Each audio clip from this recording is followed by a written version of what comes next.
Quisiera darles la bienvenida nuevamente, amigos míos, a esta serie especial de reuniones llamado Monumentos de la Profecía. Es una aventura épica del estudio bíblico.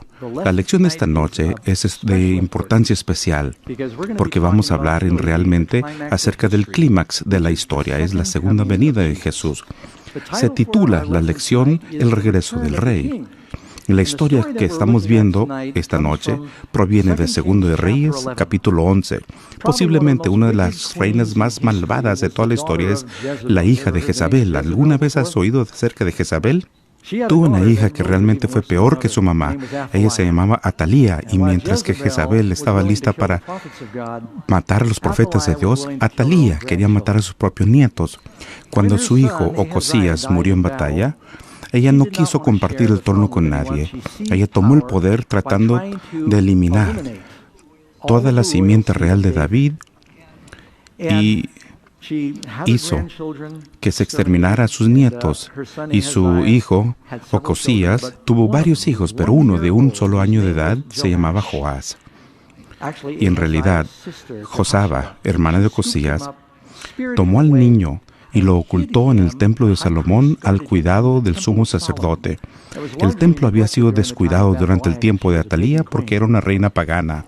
Así que este bebé fue ocultado allí en el templo de Dios durante 6 años, mientras que Atalía gobernaba la tierra. Y ella fue una reina brutal, una dictadora malévola. Y cuando finalmente el pequeño Joás tenía 1 año de edad, cuando se lo llevaron al templo, ella pensó que había exterminado todos sus nietos. Pero quiero hacer una pausa aquí y recordarles algo. Es decir, cuando el diablo sabe, el diablo siempre supo que Dios iba a enviar a un Mesías. No sabía exactamente cuándo. Y ahí hubo 3 momentos en la Biblia cuando el diablo hizo el esfuerzo de exterminar a la simiente real. En una ocasión hizo el intento de tirar a todos los bebés al río, pero Moisés escapó y llegó a ser un gran salvador. En otra ocasión, él trató, y es la segunda vez, eliminar la simiente de David, porque la profecía decía que vendría el Salvador de la simiente de David, pero Joás sobrevivió. Y la tercera ocasión, los soldados romanos fueron a Belén para matar al niño, pero Jesús escapó para Egipto. Podemos ver a través de la historia de la Biblia que hubo un esfuerzo para evitar que el Mesías llegara a ser hombre, porque el diablo sabía que eso sería su ruina. Cristo vino a vivir una vida perfecta y murió por la humanidad para su salvación. Y tal vez vamos a hablar un poquito más de eso mañana. Después de 6 años, el sumo sacerdote, Joiada, y sabes que él realmente vivió un poquito más que de Moisés, unos 130 años. El sumo sacerdote Joiada entrenó a este niño para ser rey. Sabía que no lo podían ocultar para siempre. Los niños tenían que salir a jugar y él estuvo ocultado en el templo durante muchos años y no recibió demasiada luz solar. Finalmente dijo, necesitamos presentarlo al pueblo. Así que al final de 6 años del reinado de Atalía, sacaron a Joás y lo hicieron justo al inicio de un sábado.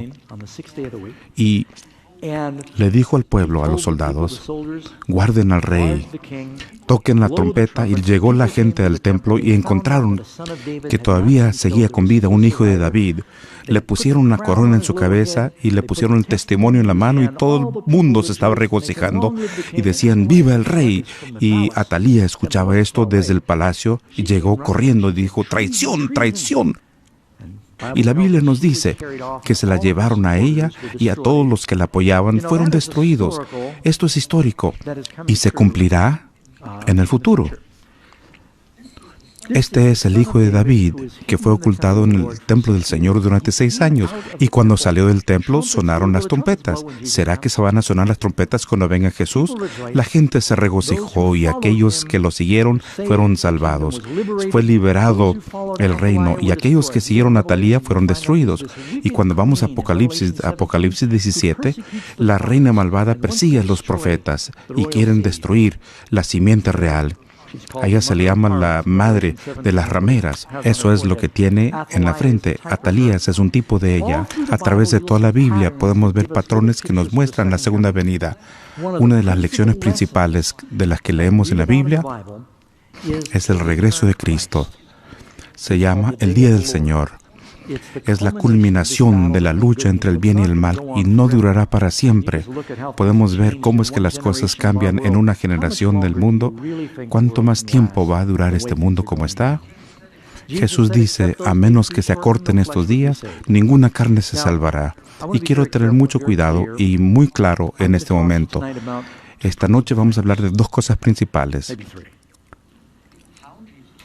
La manera en que Jesús va a venir, y sabemos que viene, pero ¿cómo va a venir? Él dice que habrán muchos falsos profetas y no debemos ser engañados. Vamos a hablar acerca de la proximidad de su segunda venida y algunas de las señales que nos habla de su proximidad. Con esto en mente, quisiera compartirles parte del panorama de la historia bíblica que nos asegura la cercanía de la segunda venida. ¿Alguna vez has oído hablar acerca de la teoría de la semana milenaria? Algunos lo han escuchado. Es algo como la teoría de los 7,000 años. Proviene de una serie de textos bíblicos. Por ejemplo, 2 de Pedro 3:8 dice, un día con el Señor es como 1,000 años y 1,000 años como un día. Y sabemos que el Dios hizo el mundo en ¿cuántos días? Bíblicamente en 6 días. Y descansó el séptimo día, son 7. Y aquí tenemos algunas historias de la Biblia que hablan acerca de este principio. Los hebreos tenían una ley que decía, cultiva tu tierra 6 años. Y eso está en Éxodo 23:10. Y 6 años sembrarás la tierra, pero el séptimo año lo dejarás descansar.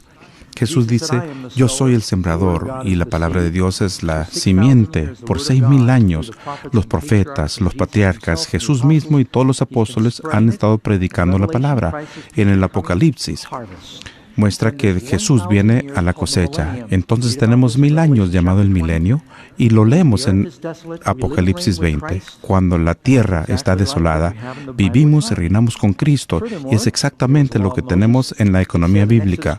Además, en la ley de Moisés, en Éxodo 21:2, si compras un siervo hebreo, él servirá 6 años y después de 6 años, él puede salir libre. La historia del hombre se divide en 3 fases. Adán, si vemos desde la creación bíblica, Adán fue creado aproximadamente 6,000 años atrás.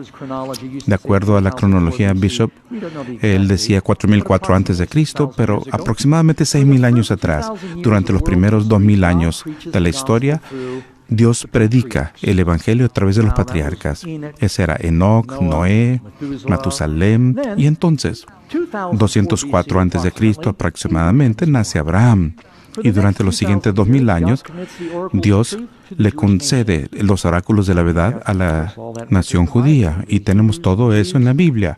Los judíos y los hebreos son los guardianes de la palabra. Y entonces, aproximadamente 4 antes de Cristo, nació Jesús.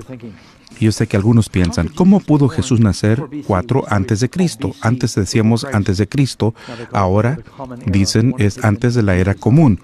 Queremos eliminar el nombre de Cristo del conteo del tiempo. Solíamos decir Anno Domini, el año del Señor, y ahora lo hemos cambiado a circa.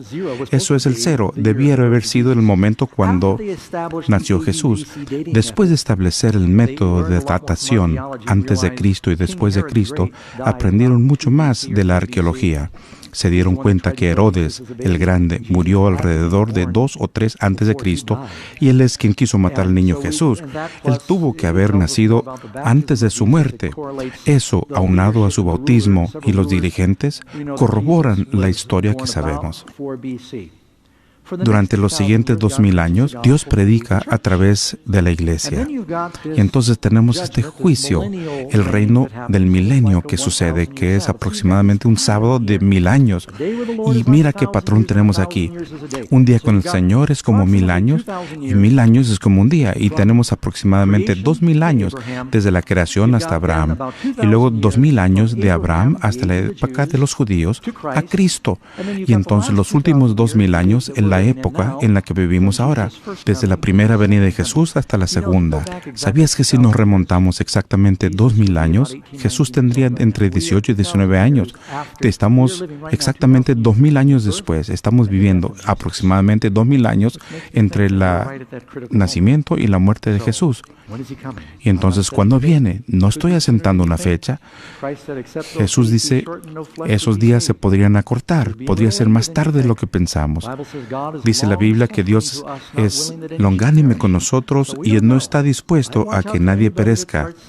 Y yo me cuidaría de cualquier persona que dijera, yo tengo la fecha, yo tengo la información interna. El Señor es muy claro con esto. Así que son 6,000 años, y nos dice en Apocalipsis 20, entonces viven y reinan con Cristo por 1,000 años. Ese es el milenio, y tenemos un patrón completo. Ahora, en el jardín del Edén, ¿te acuerdas cuando Dios le dijo a Adán y a Eva, si comes del fruto prohibido, el día que tú comes, en ese día seguramente morirás? Pues Adán y Eva, pues medio que murieron espiritualmente, pero no físicamente. Adán vivió 930 años. ¿Cuál fue el hombre que más vivió en la tierra? Técnicamente, Matusalén fue el hombre que vivió más tiempo en la tierra. El hombre que más ha vivido en la tierra sigue con vida. Él es Enoc. ¿Se acuerdan de Enoc? Él caminó con Dios. Es papá de Matusalén. Y él sigue con vida. Bueno, esa es una pregunta capciosa. Entre las personas que murieron, Matusalén tenía 969 años. ¿Hubo alguno que vivió 1,000 años? En el día de que él comieres, un día con el Señor es como 1,000 años. Y ese no es el único lugar donde dice. Salmo 94 dice, 1,000 días a tu vista son como ayer. Y Salmo 84:10 dice, un día en tus cortes es como 1,000. Hay tantos eruditos bíblicos, y uno puede ver desde Martín Lutero y los demás reformadores. Todos pensaban que la historia del hombre duraría 6,000 años. Estás viviendo en esa generación ahora. Y aun cuando no utilizaríamos esto, mira lo que está sucediendo en el mundo. El hombre se está destruyendo a sí mismo, y dice en Apocalipsis, Dios va a destruir al que destruye el mundo. Y cuando Él venga, el hombre está destruyendo el mundo. Vivimos en ese tiempo. ¿Y por qué no iniciamos con la primera pregunta de la lección, el regreso del rey? Regresando a la historia acerca de Jesús, que viene del templo, dice en Hebreo capítulo 8:1, Jesús el sumo sacerdote en el templo celestial. Y eso lo puedes leer. Jesús es el hijo de David, como el pequeño Joás. Saldrá del templo. En este momento es nuestro gran mediador. Suplica por su sangre al Padre. No es la sangre de un cordero terrenal, sino el Cordero de Dios que quita el pecado del mundo. Es su sangre la que purifica el templo celestial y no el terrenal. Y cuando ya no se lleve a cabo el ministerio en el cielo, Él saldrá del templo. Se oirán las trompetas y habrá un grito entre el pueblo. Y Él vendrá, tomará el reino, y la reina malvada y todos sus seguidores serán destruidos. Y es por eso que es una alegoría. Pasó en la historia, pero es alegoría de la salvación. Hay muchos otros. ¿Saben? En Apocalipsis habla de las 7 trompetas que sonarán cuando venga Jesús.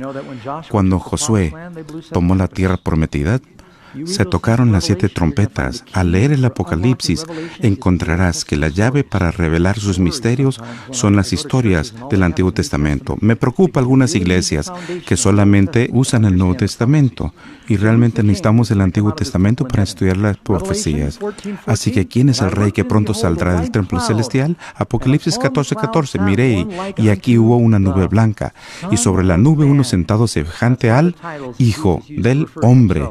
Es uno de los títulos que Jesús usaba para sí mismo, que tenía una cabeza, una corona de oro. La pregunta 2. Cuando Jesús regrese, ¿vendrá en silencio? Algunos hemos escuchado que cuando uno se despierte, alguien te va a decir, ¿ya escuchaste lo que pasó? Jesús vino y se llevó a todos los salvados, y se desaparecieron. ¿Será en silencio cuando Él venga? Y permanezcan conmigo. ¿Qué dice la Biblia? Porque el Señor mismo, con voz de mando, con voz de arcángel y con trompeta de Dios. La trompeta es algo fuerte, y también lo podemos ver en Jeremías 25:30. El Señor rugirá desde lo alto. Él hablará con su voz de su habitación, y Él rugirá en su habitación, y Él gritará. Y al leer la Biblia, uno puede ver que la venida del Señor es un evento muy audible. Veamos uno más, el Salmo 53. Vendrá nuestro Dios y no guardará silencio. Será muy tempestuoso, significa tormentoso, con gloria por todas partes. Quiero decirlo en forma delicada. al hablar de este siguiente segmento de la lección. Hay diferentes puntos de vista respecto a cómo viene Jesús.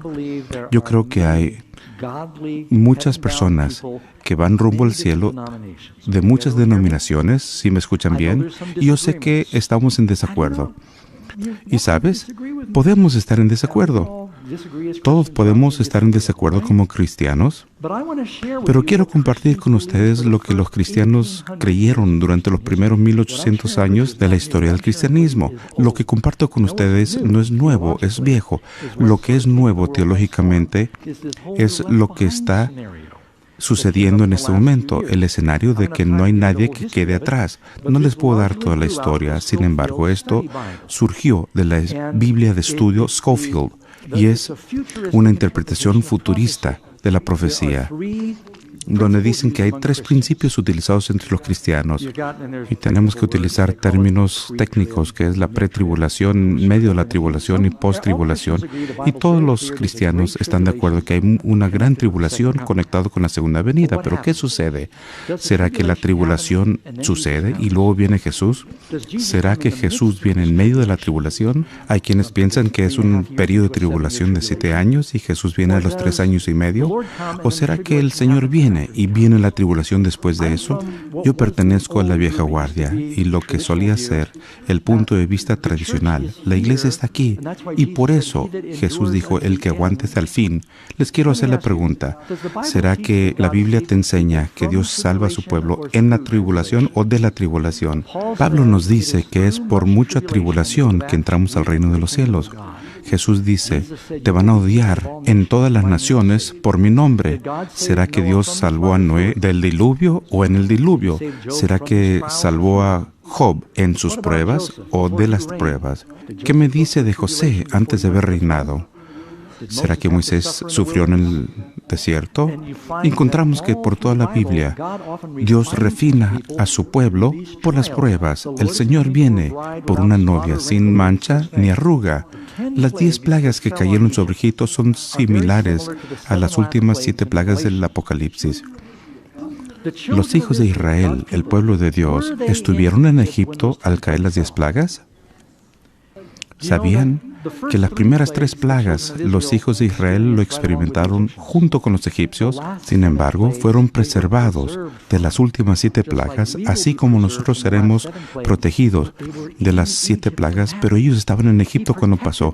Él los protegió de las plagas. Dice la Biblia que ninguna plaga podrá atacarte en tu morada, Salmo 91, pero vamos a estar en el mundo en ese tiempo de tribulación. Yo creo que sí, y le voy a dar algunos de los versículos también. De paso, voy a lo seguro. Si estás entre los cristianos que creen que vamos a ser raptados antes de la venida de Jesús, que Dios te bendiga. Pero ¿qué si estás equivocado? Pedro dice, no te sorprendas de las pruebas que te lleguen. Cuando sucede algo extraño, no preguntes, ¿por qué me están probando? Yo pensaba que me iban a llevar antes de esto. Me estoy preparando para tener una fe como para poder pasar por la tormenta, y eso es jugármela a lo seguro. Sin embargo, si soy trasladado, les prometo que voy a pedir perdón en el cielo. Pero basado en lo que dice la Biblia, vamos a estar aquí y la segunda venida de Jesús está al final. Les doy otro versículo, Daniel 12:1. Entonces se levantará Miguel, el gran príncipe, protector de tu pueblo, y habrá un período de angustia como no lo ha habido jamás. Desde las naciones existen. Serán salvados los de tu pueblo, cuyo nombre se haya anotado en el libro. Hay un tiempo de tribulación. Ahí está Miguel, y Él nos libera al final de todo esto. Y quiero decirles de una vez acerca de los libros de los dejados atrás. ¿Saben lo que dicen de ellos? Es una novela de ficción. Y la gente construye una teología sobre algo que tiene una posición de buenas ventas. Pero es una teología nueva. Y les digo por qué. Dice la Biblia, Jesús vendrá como ladrón. ¿Estamos de acuerdo? Mucha gente dice que el rapto secreto es cuando Jesús viene como ladrón y se lleva a la iglesia. Veamos lo que dice 2 Pedro 3:10. Pero el día del Señor vendrá como un ladrón. ¿Y qué pasa en ese día cuando Él venga? En aquel día los cielos desaparecerán con un estruendo espantoso. Después que Jesús viene como un ladrón, viene 7 años más, los elementos serán destruidos por el fuego y la tierra, con todo lo que hay en ella, será quemada. Pareciera que la vida sigue adelante 7 años más después que Dios viene. Hay muchos versículos como este en la Biblia, mis amigos, y que la Biblia se interpreta a sí misma. Y no podemos dejar que las librerías y Hollywood nos diga lo que enseña la Biblia.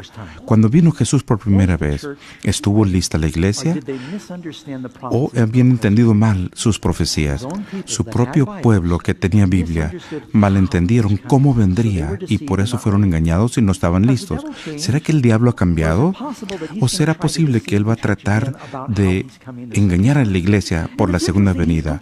Y es interesante, él lo volteó por completo. La primera vez que vino como cordero callado, y ellos quieren un león para destruir a los leones.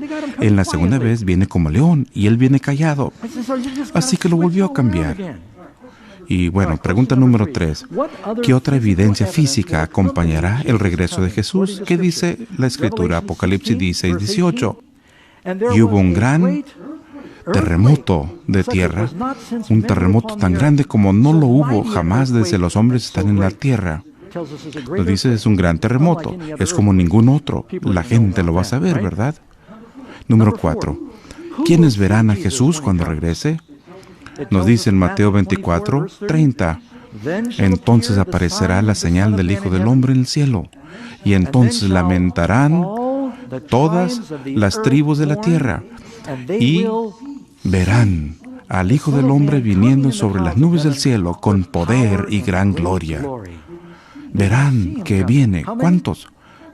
Todo el mundo le verá venir. Y ahora voy a responder una pregunta por adelantado. Y alguien me va a decir, el pastor Doug, si el mundo es redondo y Jesús viene, ¿cómo es que todo el mundo lo va a ver a la misma vez en un mundo redondo?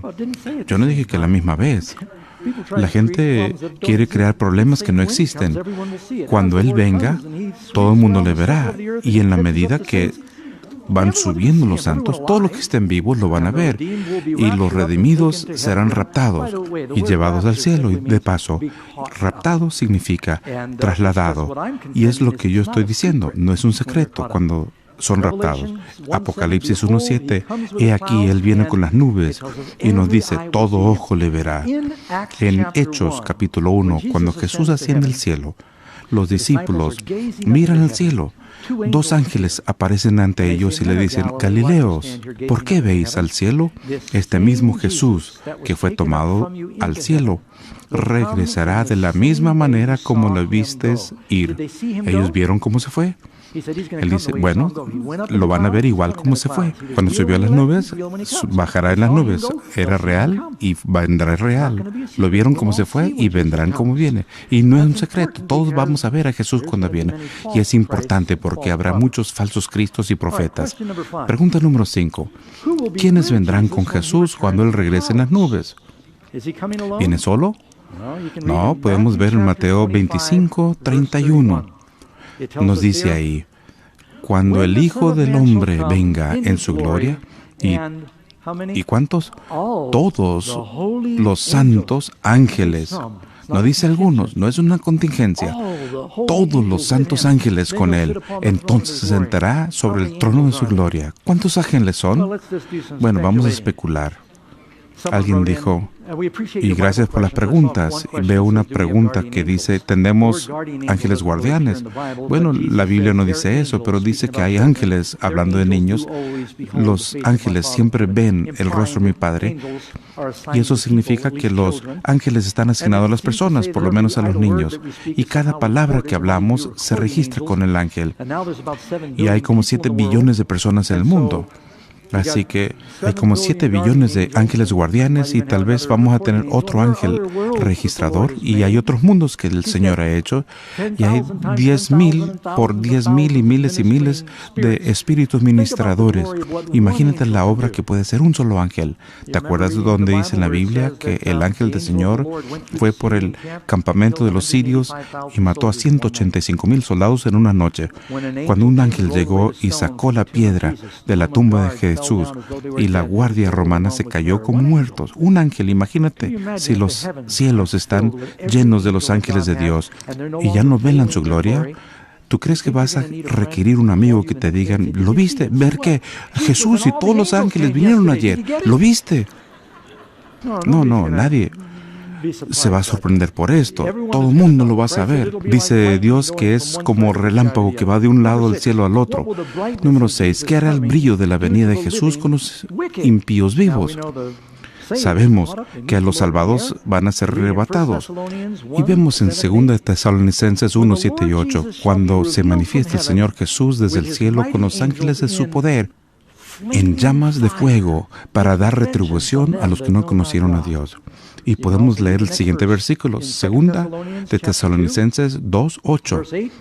Dice, entonces se manifestará aquel inicuo a quien el Señor matará con el espíritu de su boca y destruirá con el resplandor de su venida. Así que será brillante cuando venga Jesús, todo el mundo lo va a saber. ¿Y qué va a pasar con los justos en su venida? Ya sabemos lo que le va a pasar a los malvados. En 1 Tesalonicenses 4:16 nos dice, y en este versículo es muy claro, y les recomiendo que lean el capítulo entero, los muertos en Cristo resucitarán primero. Y no solamente los vivos serán arrebatados, sino los muertos en Cristo. Cuando venga Jesús hay una resurrección. ¿Será un secreto cuando todos los cementerios abren sus sepulcros? Número 8. En este momento, ¿qué le ocurrirá a los santos vivos y los resucitados? Los muertos en Cristo serán resucitados primeros. No se te olvide eso. ¿Cuántas resurrecciones hay? Obviamente, cuando hay una primera, hay por lo menos una segunda. Es un número secuencial. Los que mueren en Cristo primero, bienaventurado y santo es aquel que tiene parte de la primera resurrección, Apocalipsis 20. ¿Qué sucede con los vivos y resucitados? Podemos leer en 1 Corintios 15, 52, 53. Los muertos serán resucitados incorruptibles y nosotros seremos cambiados, porque es necesario que esto corruptible se viste de incorrupción y este mortal se viste de inmortalidad.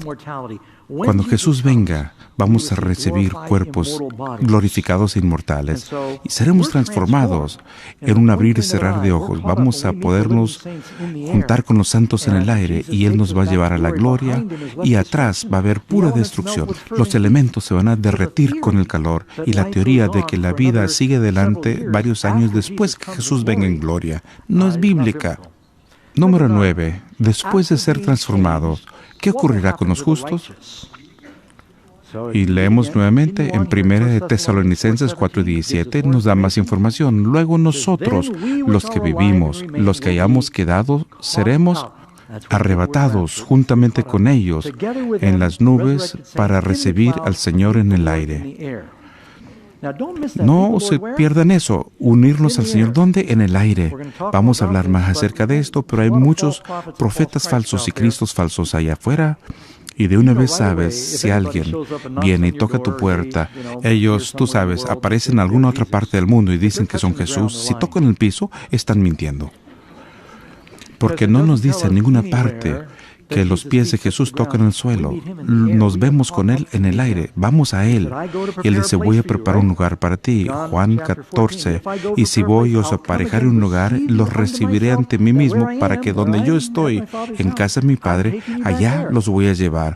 Jesús viene y lo vamos a ir con Él al aire. Él no tiene que caminar aquí. Y es ahí donde vamos a ver un Cristo falso. Número 10. ¿Qué advertencia solemne da Jesús acerca de su segunda venida? Si lees en Mateo 24, cuando los discípulos vienen y le dicen, ¿cuáles serán las señales de estas cosas? La destrucción y todo. La señal de tu venida. 2 o 3 veces Jesús dice, habrá muchos falsos profetas y falsos cristos. Tengan cuidado de los profetas falsos y cristos falsos. Muchos se levantarán diciendo, yo soy el Cristo, aquí está Cristo, o allá lo está. Y dicho sea de paso, si quieres estudiar estas cosas por ti mismo, anoten estos capítulos rápidamente. Mateo 24, Marcos 13, Lucas 17 y Lucas 21 son los lugares principales donde Jesús mismo habla acerca de su regreso. Léelo por ti mismo y verás si pareciera ser secreto cuando venga Jesús. Hazlo como lo hizo Jesús y va a ser muy claro. Y eso es lo que está empezando ahora. ¿Y qué me dice el versículo, pastor, donde dos mujeres están en el molino? Una es llevada y uno queda. Dos hombres están en el campo. Uno es llevado y otro se queda. Uno está dormido en la cama. Uno es llevado y otro se queda. Eso pareciera ser un rapto secreto. Eso escríbalo y pareciera ser una pregunta que podemos discutir después. Jesucristo nos dice, tengan cuidado con los cristos falsos. En nuestro programa radial semanal, Pastor Ross y yo hablamos acerca de un dato sorprendente. Uno de los datos que aprendí de él tiene que ver con Otto White.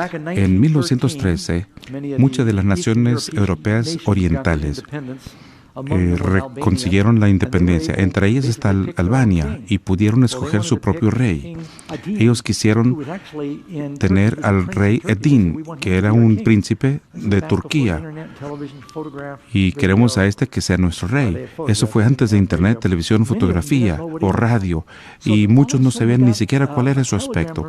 De repente recibieron un telegrama de Turquía. El rey Edin llega y les va a dar la bienvenida. La gente se emocionó y del carruaje salió una persona alta con una espada, era muy digno, la gente muy emocionada. Y él les dijo que había venido y él estaba encantado de ser su rey y los va a conducir en batalla contra Belgrado. Estaban extáticos porque odiaban a las personas allá y le dieron muchos regalos, lo pusieron en el palacio y 5 días después recibieron un telegrama de Turquía. Dice, el príncipe Hadim nunca salió de Turquía. No sabemos quién sea este, pero no es el rey. Y ellos pensaron que era sospechoso porque al preguntarle su nombre, él dijo Otto I. Otto, ese no es musulmán, ese es un nombre alemán. Sin embargo, cuando lo fueron a arrestar, él se dio cuenta de lo que había sucedido, había huido y él había hecho uno de los más grandes engaños de la historia. Él había pasado como rey durante unos días y era una persona que trabajaba en un circo en Alemania. Uno puede leer acerca de Otto White. Él ni siquiera sabía leer ni escribir, pero pudo convencer a la nación que era su rey. El diablo es mucho más inteligente que Otto y puede engañar al mundo.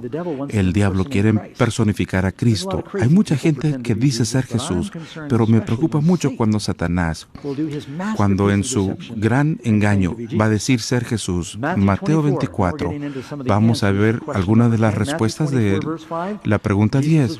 Mateo 24, 5. Porque vendrán muchos en mi nombre diciendo, yo soy el Cristo. ¿Y a quién? ¿A unos cuantos? No, a muchos engañará. La mayoría de las personas serán engañadas por el anticristo. ¿No es así? Es lo que dice Jesús. Estrecha es la puerta y angosto el camino que conduce a la vida. Y me da mucho gusto, mis amigos, que ustedes encuentran dónde está la vida. Otro versículo, Mateo 24, 24 y 26, dice Jesús, porque se levantarán falsos cristos y falsos profetas y harán grandes señales y maravillas. Algunos de estos cristos falsos son locos, pero algunos harán maravillas, de tal manera que engañarán, si fuera posible, aún a los escogidos. Dice la Biblia en Apocalipsis que 3 espíritus inmundos saldrán de la boca del falso profeta y el dragón, y van con los reyes de la tierra, y son espíritus mentirosos, haciendo maravillas. Así que van a haber poderes sobrenaturales que algunos de estos cristos tendrán. Y todo el mundo conocemos a Jim Jones y David Koresh y Marshall Applewhite, quienes le habían dicho a los seguidores que eran reencarnación de Cristo. Los seguidores eran tan sinceros que vendieron todas sus posesiones y se suicidaron en forma masiva. Ellos pensaban que iban a ir a una nave espacial para poder ir al cielo. Y la gente lo creía. Estas eran las personas locas. No estoy diciendo que estos individuos que piensan que son Cristo. Cuando el diablo use su poder al máximo y te dicen que Él está en el desierto, no le crean. Y cuando dicen en CNN o en las noticias que un ser glorioso ha aparecido en el Medio Oriente y está haciendo milagros, ¿debemos creerle? Conocí una vez una persona que quería ser Jesús. No había pensado mucho en esto, pero yo vivía en una cueva allá en las montañas. Era un poquito desconcertante en ese momento. Era un cristiano bebé. Y acababa de leer la Biblia. Sabía un poquito, pero no demasiado. Vivía solito como ermitaño allá. Mi cueva estaba al lado del arroyo y la gente que caminaba por la cañada tenía que pasar al lado de la cueva. Y de repente llegó una persona, unos 6 pies de altura, y tenía cabello hasta los hombros y una barba. Se sentó a hablar conmigo un poquito ahí en la fogata y me dijo en forma seria: soy Jesús. Yo he tenido algunos amigos hispanos que se llamaban Jesús y no estaba seguro si ese era su nombre. Y no sé si así le pregunté, pero él dijo: yo soy Jesús. Y realmente me asustó, porque en primer lugar tenía muchas emociones que pasaban por la mente. Yo me decía: espérate, estoy aquí en la montaña con este lunático. ¿Y qué vas a hacer? Y estamos aquí él y yo nada más. Y él está aquí en mi cueva. Este es mi hogar. ¿Cómo puedo sacarlo de mi cueva? Sobre todo en un sendero público. Y luego me puse a pensar: ¿y si es Jesús? No quiero insultarlo. Había muchas cosas que pasaban por mi mente. Y de repente le dije: si eso es verdad, ¿por qué dijiste en la Biblia que vas a venir en las nubes? Es verdad, así voy a venir para la mayor parte de las personas, para el público en general, pero me estoy apareciendo a unas personas en forma particular. Tenía buena respuesta para todos y quise ser bueno con el muchacho y me sentía un poquito atormentado. Tal vez le puedo decir que se vaya, pero tal vez debo tener cuidado porque si es Jesús debo tener cuidado. Y tantas cosas pasaban por la mente. Permaneció en la cueva 2 días y medio. Pero era cochino. Comió toda mi comida, no hacía trabajo y finalmente tuve que correr a Jesús de mi cueva. Y unos días después lo encuentro caminando por allá por Palm Springs y había alguien que lo seguía a él. Y a la gente decía: este es Jesús. Encontró su primer apóstol. Y unos días después lo vi otra vez en las calles. Y alguien le había tumbado un diente, había ofendido a alguien y me sentí muy bien porque yo sabía que Jesús tenía todos los dientes, ¿verdad? Así que realmente hay personas allá, pero me preocupa aquellos que tienen el poder y que nos van a engañar. Número 11. ¿Qué ayudará a los justos para no ser engañados? ¿Cómo vamos a saber? Tú sabes, cuando estudiaba con este amigo allá en la cueva, afortunadamente tenía suficientes textos que él no podía contestar y veía que estaba sacándole la vuelta y dije: no sabe y no conoce la Biblia. Isaías 8:20 dice: a la ley y el testimonio. Es decir, la ley del profeta es la palabra de Dios. Si no hablan de acuerdo a esto, ¿esta qué? Entonces no hay luz. No hay luz en ellos. Mantengan en mente que el diablo, él sabe citar la Biblia. Hay muchos profetas falsos, aún en el mundo religioso, ya lo sabemos. Y algunos están ahí buscando dinero y saben cómo citar la Biblia. Así que debes saber, ¿será que todo está de acuerdo a las Escrituras? Mucha gente puede citar la Biblia, pero si no habla de acuerdo a la palabra entera de Dios, algo anda mal. El número 12. ¿Será seguro ir a ver a un falso Cristo? Uno dice: espérate, tengo que ir al desierto. Hay una persona que está reuniendo allá. ¿Qué dice la Biblia? Mateo 24:26. Dice Jesús: así que si os dijeren: he aquí el desierto está, no salgáis. Si alguien te dice: mira, tienes que ir allá, Jesús está en la televisión ahora, ve a canal tal y tal, ni siquiera buscaría el canal, porque el diablo sabe cómo utilizar la hipnosis y la televisión ha sido un medio bueno para hipnotizar. Las agencias publicitarias han estado haciéndolo para que compres cosas que no debes hacer. Hay muchos comerciales que dicen: mira, compra esto y compra lo otro. Número 13. ¿Qué podemos saber acerca del momento del regreso de Jesús? Mateo 24, versículo 36. Nos dice ahí: pero el día ni la hora nadie sabe. ni aún los ángeles de los cielos, sino solo mi Padre. Ahora, alguien escriba la pregunta. Jesús dijo que ni siquiera sabía el día y la hora. ¿Será que lo sabe ahora? Escríbalo y después lo vamos a discutir. Jesús fue bastante claro. Ni siquiera el Hijo, solamente el Padre. Así que, ¿será que Dios el Padre tiene un secreto de Jesús? Eso no se lo voy a decir. Escribe la pregunta, después lo hablamos.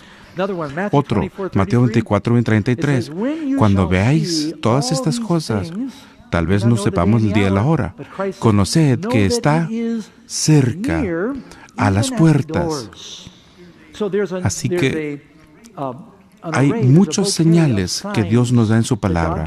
Y en la medida que se van alineando, sabemos que el tiempo está cerca. ¿Será que el Señor quiere que nos sorprenda este día como ladrón? Según Tesalonicenses 5:5 nos dice, todos ustedes son hijos de la luz del día. No somos de la noche ni la oscuridad, como para que no nos sorprenda. Dice la Biblia que viene como ladrón, pero no significa que va a sorprender a la iglesia. Debemos saber, aun cuando no el día o la hora, pero sabemos que está cerca y debemos levantar las cabezas para mirar. Veamos algunas de las señales. Dice Jesús, entre las cosas que van a suceder, va a haber pestilencias en diversos lugares.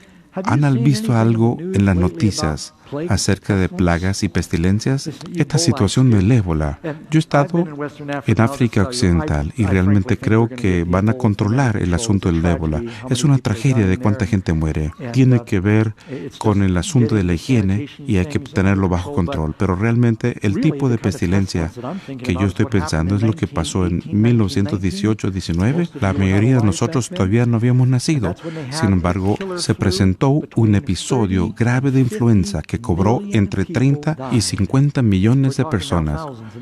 Hablamos de unos cuantos miles en África. Las plagas de las cuales hace referencia Jesús son pandemias, donde millones morirán. Dice que habrán guerras y rumores de guerra, habrán desastres naturales y es más. Hace un mes antes del seminario hubo un volcán que explotó en Japón. ¿Lo escucharon? Han encontrado 56 cadáveres. Y realmente no es nada, de acuerdo a lo que pasó en el tsunami en Japón, así también como el tsunami y terremoto en Indonesia. Estuve allí en la playa en Madras y estuve en Indonesia, había millones de personas ahí y no podemos imaginarnos el sufrimiento que hubo en esta parte del mundo. Lo que sucedió en Haití con 7 grados en la escala de Richter. Esto se mencionó la semana pasada, la Sociedad Geológica Norteamericana. Entre 2004 y 2014, 18 terremotos con magnitudes de 8 o más sacudieron las zonas de subducción en el globo entero. Eso es un aumento de 265% sobre la tasa promedio del siglo anterior. Y esto no es un grupo religioso. Aun cuando estamos estudiando lo que pasa en la tierra, las cosas suceden más rápido. Jesús habla de su segunda venida, que va a ser como dolores de parto, y el mundo entero gime en espera de la liberación. Y sabes que cuando la dama está a punto de dar a luz, nunca sabe el día y la hora cuándo va a ser, y hace planes de inducir. Nuestros antepasados solían decir, cuando la manzana esté madura, se va a caer. Y uno de los señales será un dolor profundo. Y esperamos que sea después de 9 meses. 20 minutos después, viene el siguiente. Uno llama al doctor y dice, mira, voy a tener un bebé. ¿Y cuán seguidos son tus dolores? Pregunta el doctor. Y nuestros queridos parejas hacen 10 viajes al hospital antes de que venga el bebé. ¡Ya llegó! No es cierto. Pero bueno, ¿cuán seguidos son los dolores? Y cuando se van acercando y cuando sean más intensos, sabes que alguien está listo para ser liberado. Y lo que vemos en el mundo actualmente es un aumento en la frecuencia y en la intensidad. Siempre han habido guerras, pero no han sido nucleares. Siempre han habido plagas, pero no siempre hemos tenido los medios para poderlos mandar a todo el mundo en una semana. Siempre ha habido muchas de estas cosas, pero voy a darle otra señal. Eso lo leí en National Geographic hace unas 3 semanas. ¿Sabías que la mitad de los animales salvajes en el mundo han muerto en los últimos 40 años? La mitad ha desaparecido. Dios va a destruir lo aquellos que destruyen la tierra. La inmoralidad y la violencia es otra señal de los últimos días. Nos preocupan las guerras y los rumores de guerras. Pero todos los días en América, más jóvenes mueren en violencia entre pandillas que en las guerras en los países extranjeros. Es algo que nos asusta. No se escucha en las noticias, pero es un hecho. Y luego, dice Jesús, los hombres malvados y los seductores van a estar cada vez peor. Una de las razones que yo creo que Jesús viene pronto es porque Daniel capítulo 12 dice que mucha gente irá de aquí para allá y se aumentará la ciencia. Vivimos en una generación donde ha aumentado más la ciencia que en toda la historia del mundo. En los últimos 20 años, posiblemente a algunos de ustedes les tocó moverse a caballo y leer con lámpara de querosén. Realmente yo también lo hice. ¿Recuerden cuando no había algo que se llamaba televisión? Algunos de ustedes son tan jóvenes que ni siquiera saben lo que es un VCR y mucho menos un 8-track. Miren lo que sucede con la tecnología en una sola generación. Daniel dice en Daniel 12, y la gente va a ir de aquí para allá y va a aumentar el conocimiento. Más el Internet es como un árbol de conocimiento entre el bien y el mal y puede hacer mucho bien y hace mucho mal. Como pastor aconsejo a muchas personas que se han metido en pornografía y están destruyendo las familias. Si les hubiera dicho hace 40 años que estaríamos diciendo que no hay diferencia entre un hombre y mujer y que el matrimonio puede ser un hombre con una mujer, con 2 mujeres o un hombre con 4 mujeres. ¿Acaso no lo vemos en nuestra cultura?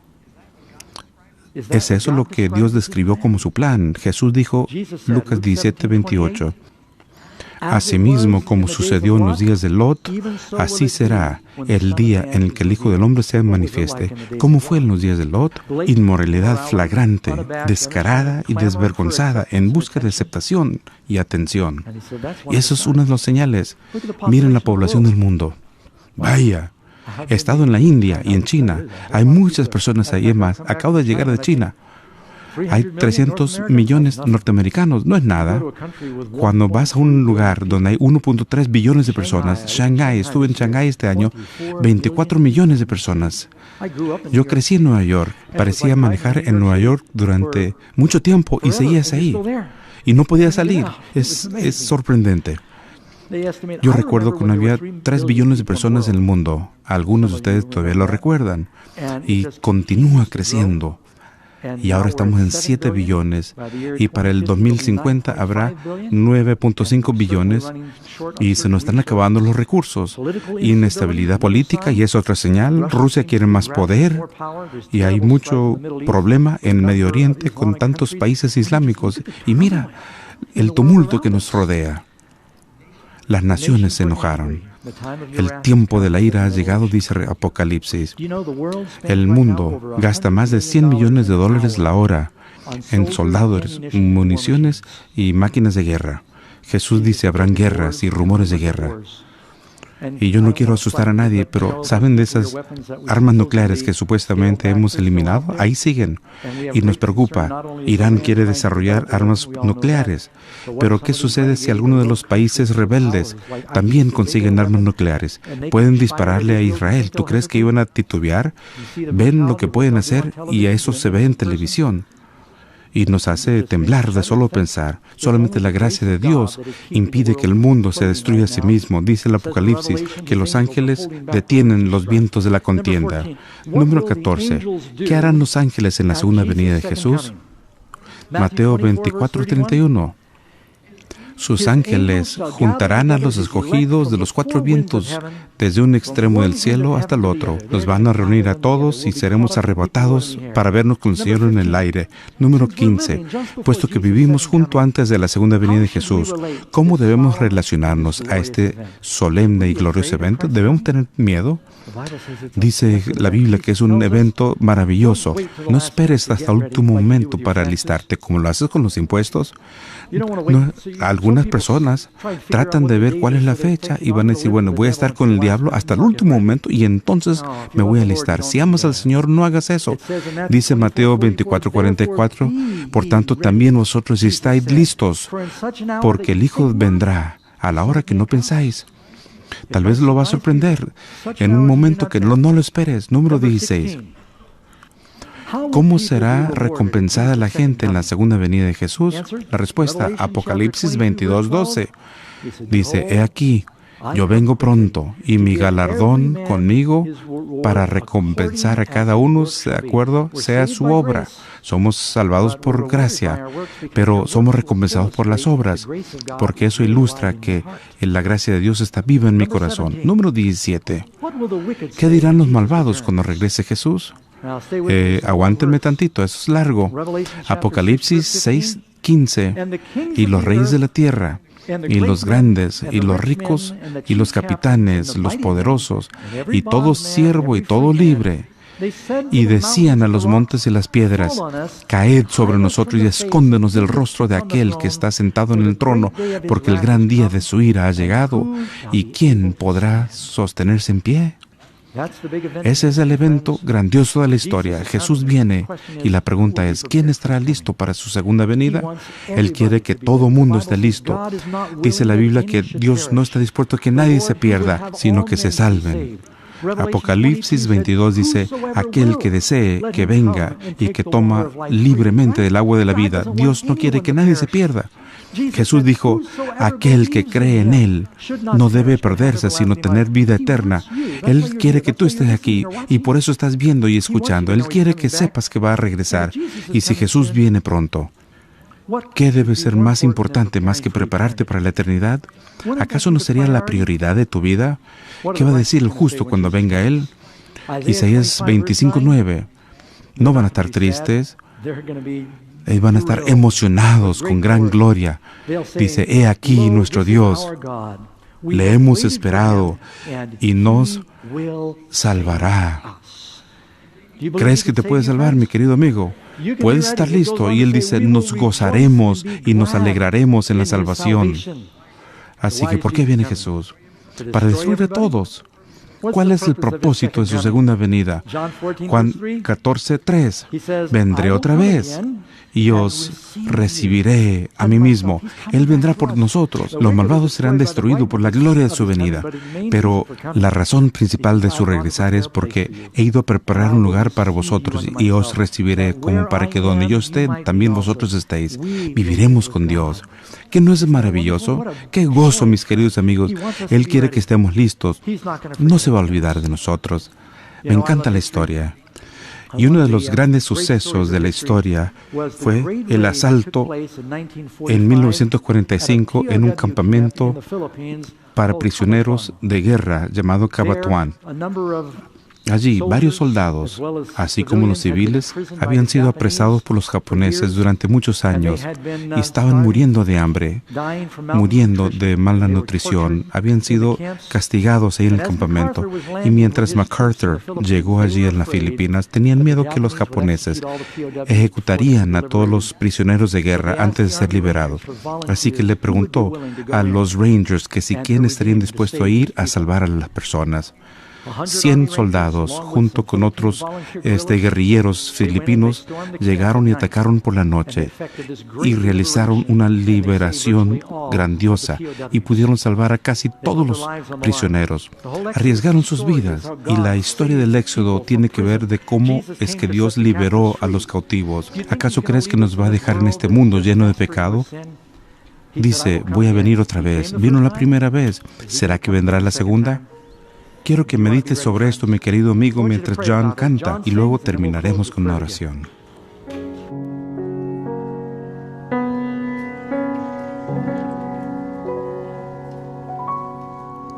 Oh, the marketplace is empty. No more traffic in the streets. All the builders' tools are silent. No more time to harvest weeds. Busy housewives cease their labor. In the courtrooms, no debate. Work on earth is all suspended as the King comes through the gates. I can hear the chariots rumble. I can see the marching throng. The flurry of God's trumpets spell the end of sin and wrong. Wrinkled robes are now unfolding, heaven's grandstands all in place. Heaven's choir is now assembled. Start to sing Amazing Grace. Oh, the King is coming. Yes, the King is coming. I just heard the trumpet sounding, and now his face I see. Oh, the King, yes, he's coming. The King is coming. Praise God. Yes, praise God. Praise God. He's coming for me.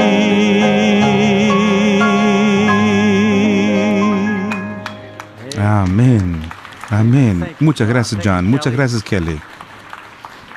¿Lo creen, amigos? No sé de ustedes, pero como dicen, estoy muy cansado de estar bien cansado. Quiero que el Señor regrese. Y Jesús nunca falla su palabra. Dice, el cielo y la tierra podrán pasar, pero mis palabras no. Llegó a tiempo la primera vez y regresará a tiempo la segunda. Él quiere que estés listo y no se te olvide esta simple verdad. Él podría venir por nosotros antes que de los demás, en caso de que termine nuestra vida. No trates de determinar cuándo va a ser la segunda venida. Él quiere que tú estés listo ahora, porque cada respiración, cada latido de corazón es un don de Dios. Esta vida es temporal y eso lo sabemos, amigos. Yo quiero estar listo. ¿Y tú? ¿Por qué no nos inclinamos el rostro para orar? Padre Celestial, te agradecemos porque nos has llamado para estar listo. Gracias por esta serie y por los corazones que tocas, y rogamos al reunirnos, al estudiar tu palabra, que obres milagro en nuestras vidas. Bendice a estas personas. Sé tú con ellos en sus hogares y sus familias. Ayúdanos a estar listos en este momento al aceptar a Jesús, y que el día cuando Él venga podamos levantar el rostro y verlo. Amén.